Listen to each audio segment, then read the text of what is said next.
you will see a government official having 4, 5 official cars. A minister having 4, 5 official cars.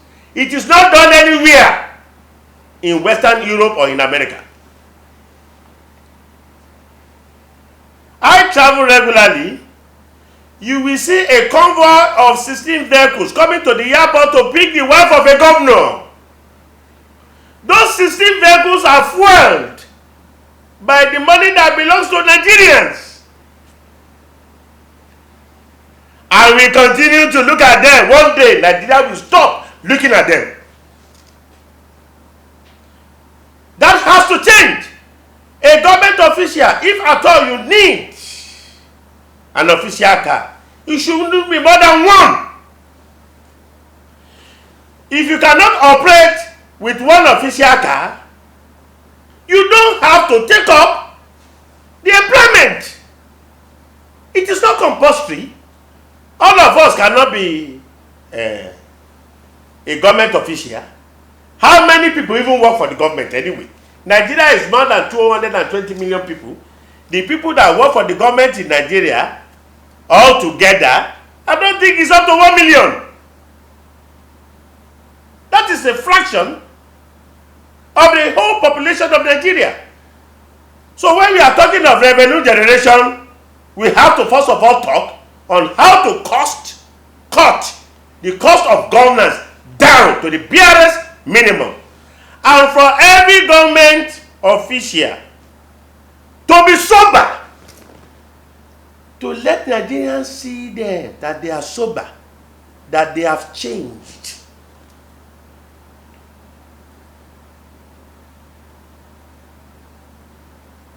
A governor, a person who is governor for 4 years, with all the perks of office in this country, is still being paid pension. That we are allowing that to happen, it shows that we are weaklings. Nigerians are weaklings. We are cowards for allowing that to happen. It will get to a point, Nigerians will not take it anymore. And that is what I said earlier on. For Nigeria to survive, this is our last chance. Revenue generation, cost of governance, down to the barest minimum. Anybody that is not okay with it, leave and come and join us in the business field. That is number one. Number two, you want to generate money. Nigeria is the country where you can generate a lot of money.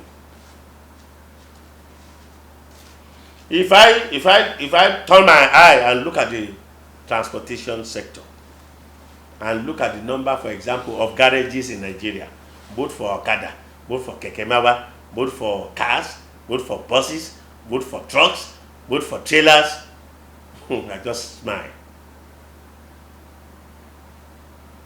I will generate 30 trillion from that every year without no issue at all.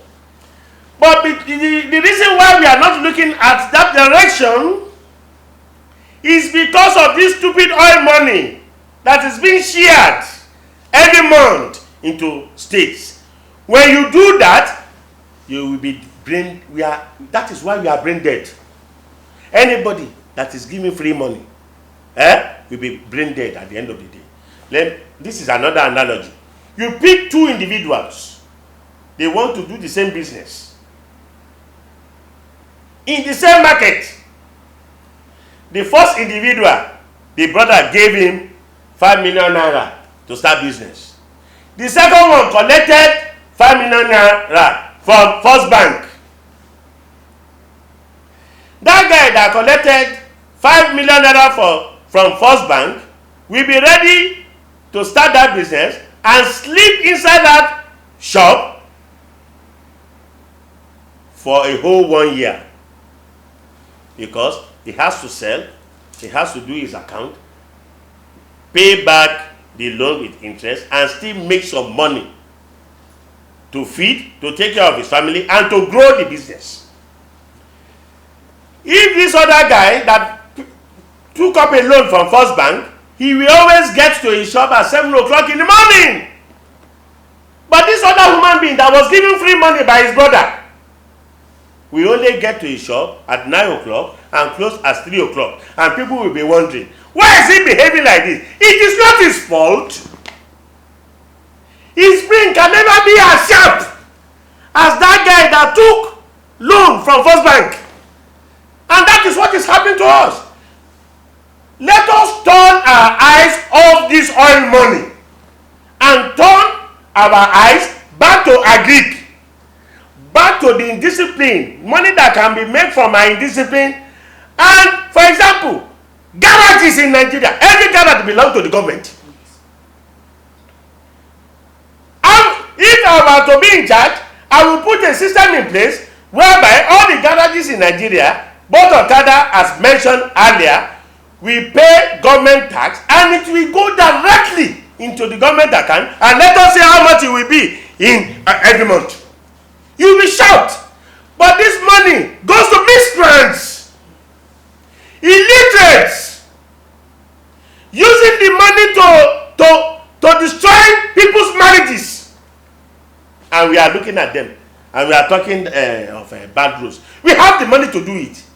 We can raise money. We don't need to borrow any money. We don't need to borrow any money.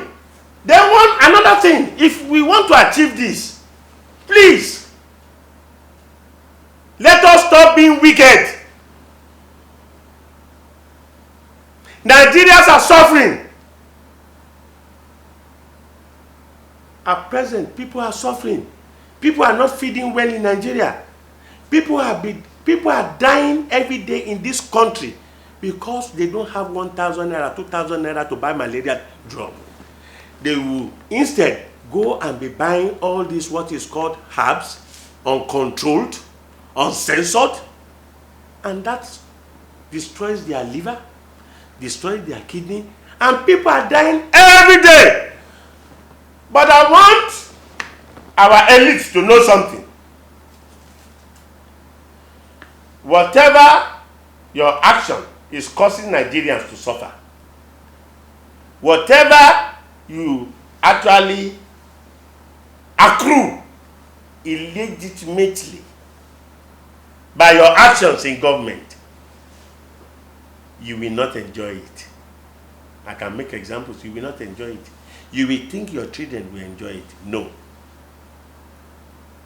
Things are so bad now that you see some government officials, because one way or the other, the system is not tight enough. They did not use technology enough. If you use technology enough, do your data gathering enough, you cannot steal money. That is it. That is a fact. But because they get all this free money, they believe that it is when they send their kids to America, London, or Canada. Well, every single human being that has ruled Nigeria, tell me the one that schooled abroad. None! None! All of them schooled here. All of them schooled here. I went to university in this country, and I made sure my first child is a medical doctor. He was born in Whittington Hospital, not London, very close to Hatchway in London. I brought him back to Nigeria. I made sure he schooled in Nigeria. He studied medicine, University of Lagos. He works over there now. He has a small hospital here. And because I have imbibed in him Nigeria. Don't let anybody tell you Nigeria is bad. Nigeria is not bad. If you say Nigeria is bad, Nigeria is this, all you have to say about Nigeria are bad things, we give you the license to Japa. When things will start getting better, because people like me now will not keep quiet. But I am assuring you, things will start getting better in another 2-3 years. It is not going to happen immediately. So when people have that mindset, all you need to do is encourage the government to do the right thing, right? When you encourage the government to do the right thing, right, the government will wake up and generate revenue within. generating revenue is mindset. I want to go back to the issue of paper qualification. President Bola Ahmed Tinubu, please,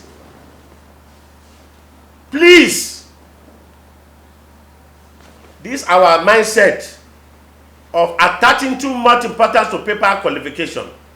Please look for a way to stop it. I want to make examples. There was a day I was researching past leaders, and I realized that the leader, a past president that have held the most positions in this country, you might not believe it, is Alhaji Shehu Shagari. Go and Google it. He was just a grade 2 teacher, but he was sent upstairs. When we had financial stability in Nigeria, most young people will not know. When Obasanjo came in, the first finance minister he announced was Malam Adesemoye as a finance minister. But I want to use this opportunity to tell you that this same Malam Adesemoye was central bank governor in the early 70s. And the economy of Nigeria was good. Very, very good. You know why I mentioned his name? He is not an economist. He did not study business administration. His degree is BA history. BA history. But what is upstairs here? He had PhD common sense. He had PhD discipline. And he had no atom of wickedness in him. That is what you need to operate, not paper qualification. The day I realized, I was in London when John Major, the former Prime Minister of Britain, when he was the Prime Minister of Britain, I researched him and I realized that this man worked in Ibadan, in Oyo State here. He's just a school cert holder. And he became, before becoming Prime Minister, he became the Finance Minister of Britain. It is not called Finance Minister there. It is called Chancellor of the Exchequer. He had banking experience for Barclays Bank in Ibadan, Dugbe branch. That is where he worked for, I think, maybe 12 or 15 years or so. I am not sure. That experience, he went back to Britain, he was transferred. He worked with Barclays Bank, he was transferred back to UK with experience. No additional certificate. He became the Chancellor of Exchequer, which is equivalent of Minister of Finance here, and invariably became the Prime Minister of Britain. Okay? So, that is that. What we should concentrate on are people that have ideas, modern ideas, not old ideas anymore. Modern ideas. The reason why people go to London School of Economics, whatever the syllabus is 2 years ago, is not what it is now. But in Nigeria, what was lectured in Department of Economics 30 years ago is what is still being lectured now. Their notebook, their reference book in London School of Economics is Financial Times. Modern event. So all this paper qualification, he has a PhD. Then all this, let me tell you something. Most Nigerian graduates nowadays are not employable. That is the truth. We all know what goes on in all these schools. We all know what goes on there. We are not blind to it. But when we change our mindset that that's your paper qualification, that is not what I want to see. I want to employ you, right, as a systems engineer. I know the questions I will ask you within 1 minute, I will know whether you are competent or not. What I want to investigate, what I want to validate is what is in your brain, not in what it is not on your ordinary paper that you call degree. Our mindset has to change. Back to revenue generation. To achieve that, to achieve all these things I'm talking about, you need the right people in the right place. There is this man. I want to repeat myself. I'm Adesemoye.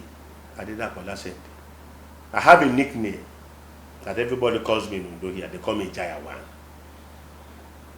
Ijaya is not because I fight. They call me Ijaya One because they know I'm upright. We supported President Bola Ahmed Tinubu with all I had. We spent our time, spent our money. I have a lady here that is with me. You will talk to her later. She was very active. Then I told her that we are supporting President Bola Ahmed Tinubu to be president of Nigeria, not to be running to Abuja and be shouting, oh, I supported the president. I should be given an appointment. Because I've seen people talk like that on TV, and that is the mindset of Nigerians. I want to appeal to Nigerians. Maybe we should have a budget that will take care of such people. It is better we have a small budget that will take care of such people than to be making people work as ministers or as board chairman only on the basis of I work for Bola Ahmed Tinubu to be president. We need the best brains. We need the best brains to operate in this country. We need what is here in your brain. That is what we need. When you put, they always say put a round peg in round hole. When what we do is put people in position on the basis of they work for me to be president, there will never be a case of putting round peg in round hole. Do you understand? So I am appealing to Nigerians on a high level. I've explained how we can generate money, how things can be done to bring prices of food down, how projects can be financed without the government bringing in their own money. That has been explained. The next thing is for us to pray for our president to succeed. But I will say this, maybe to close this interview. I work for Bola Ahmed Tinubu, and I will tell you what I expect back.